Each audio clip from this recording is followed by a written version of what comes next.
said you had? I come from Jammu and Kashmir. So that's why I give you the last word. So I heard a lot about social media. I started from print media. I started with Greater Kashmir. I'm mentioning all this because there's a reason behind that. And then I went on to write for Kashmir Times. I started writing for India Today. I wrote for Mail Today. Till 2016, if you will go back and research, you'll find out I have been extensively quoted by Amnesty International, Human Rights Watch.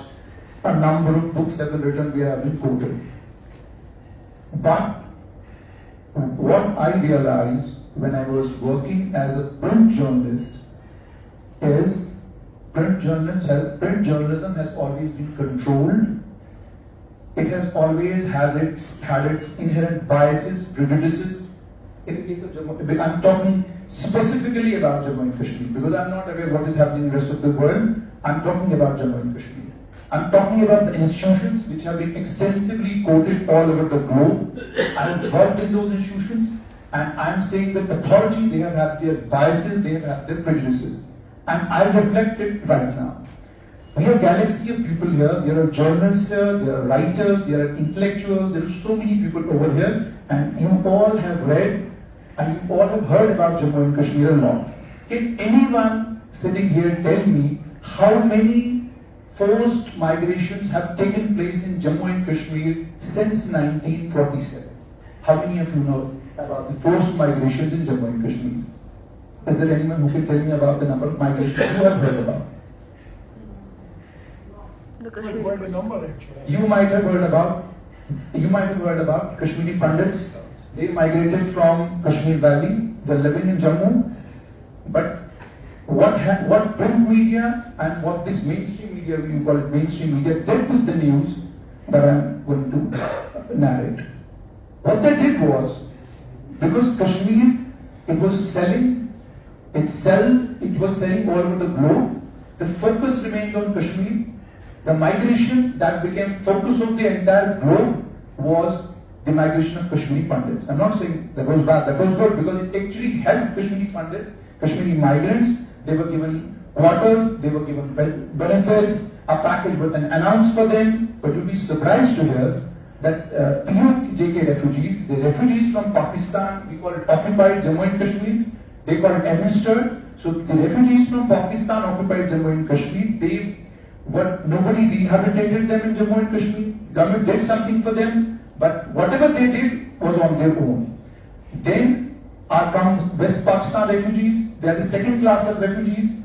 These refugees were left on their own, and you will be surprised to hear that they have been rehabilitated, and now they were living in Jammu and Kashmir, but they were not allowed to vote in the assembly elections in Jammu and Kashmir. They have got the right to vote after 5th August 2019. Then comes third class of refugees. They are the ones who were victims of terror. They had to flee from Doda, they had to flee from Rajouri, they had to flee from so many areas. They came from those areas. Some were settled in Belisharana, Jammu. Some others were settled in a small NHPC run camp in Riyasi. So they had come all the way from Rajouri, and you will be surprised to hear that they still live in ghettos, they still live in terrible living conditions. Government has not been able to do much about them. Now why I am narrating all this?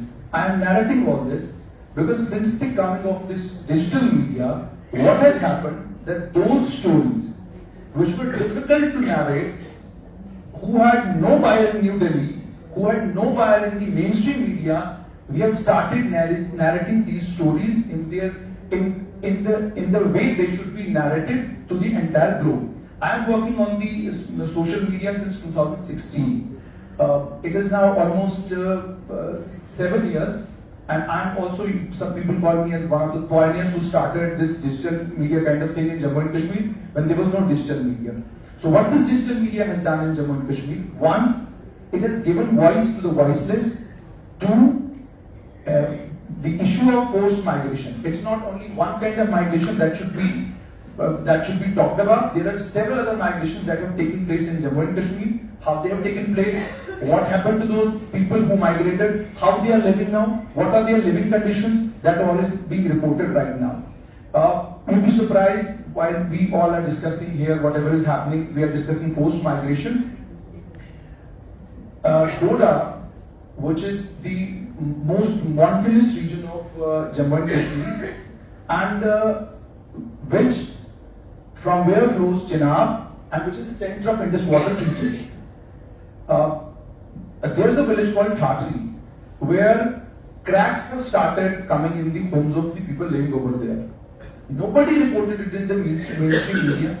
It was in the newspapers, but probably I think it was just highlighted in the newspapers and nobody. And then came the government narrative. Government said that nothing major is happening. It's all right. It's not happening because of the dams. It's not happening because of the hydroelectric projects that we are making in this area. It is primarily happening because of some other reasons. They are geological reasons, but it is the digital media which brought out these stories, and these stories are available only on the digital media. So the other thing that I would like to request everyone here. I had made some points also. Social media and digital media are relatively new. Print journalism has existed for hundreds of years. Same is the case with TV journalism. How can one expect perfection in a new medium? It's completely new medium. And secondly, and that too in a short span of time. In case of coverage of forced migration and refugees, social media gives refugees themselves a chance to create a counter narrative where they do not need to approach media editors to tell their story. They can do it themselves with the help of an independent venture or through creating a community page. Print and mainstream media are till date not perfect. If anyone says that print media is perfect, television media is perfect, there are biases, sensationalism, demonizing communities. And I'm telling you very honestly, I wake up in the morning and I see me being abused as a community from 9 o'clock in the morning till 12 o'clock in the night. And that is what the mainstream media is doing. Everything is happening, but most people have a problem. It is okay if journalists and anchors do this. If journalists and anchors of the mainstream media, of the television channels, sensationalize, not only sensationalize but demonize communities, create a narrative, tell their own stories, do not, and then what is the most unfortunate thing about the mainstream media is, you don't need journalists these days. No mainstream channel needs a journalist. Because you're not reporting from the ground. You are reporting from your newsroom. You are reporting from your studio. And what matters most is your debate. You're not bothered about what is happening on the ground. No, not when one national channel discussed what is happening in Thatri.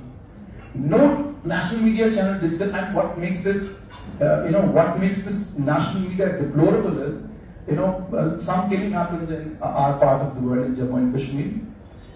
We prefer covering that event a day after the person is cremated or buried. We don't go on the same day. Primarily because of the reason that we believe that they are in a state of shock right now. It will be very difficult, but I see mainstream media pushing their mics. It's very difficult. I don't know how people do this. We have not, and when we do the story, or when we are there on the ground, we hear them loud and clear. Because, it takes them a day or two to come out of that difficult situation. And when you start asking them questions, they start narrating their stories. So, and last but not the least, we live in a democracy. And I was hearing about Bangladesh. See, everybody has his own narrative. So I come from a democratic country. So I firmly believe social media and digital media is essentially democratization of the media landscape. Yes, we need checks and balances. We need control. Not the kind of control that the government is talking about. We need checks and balances, but outrightly negating social media and saying that mainstream media, because as I said that I have extensively covered Jammu and Kashmir, and I started this venture, the Straight Line News, way back in 2018. It's a 5-year-old venture now, and believe me honestly, I'm an independent journalist. I had no corporate back. Nobody is ready to back us. the state government has banned me from covering the state functions. I don't know why. They have their own reasons. So we are facing this kind of onslaught. Why we are facing this kind of onslaught? Primarily because we are making sense. Yes. Primarily because we are doing the kind of stories that mainstream media should essentially do. We are not studio born, and the only thing I'm worried about is, as Sir rightly pointed out, as some other people also pointed out, everybody on the social media is not a journalist. But everybody in the studio is also not a journalist. There are rebel rousers inside the studios. Yes. So if you are ready to accept rebel rousers and loudmouths inside the studios, you have a problem with the same kind of rebel rouser on the social media. Why are you worried about these rebel rousers? Sometimes these rebel rousers make sense because they bring you stories which most of the time this mainstream media does not. Thank you very much. Very good. Very good. Just I want to raise one issue or question or something. Okay, go ahead. That I forgot. That is, we are all talking about the independent media.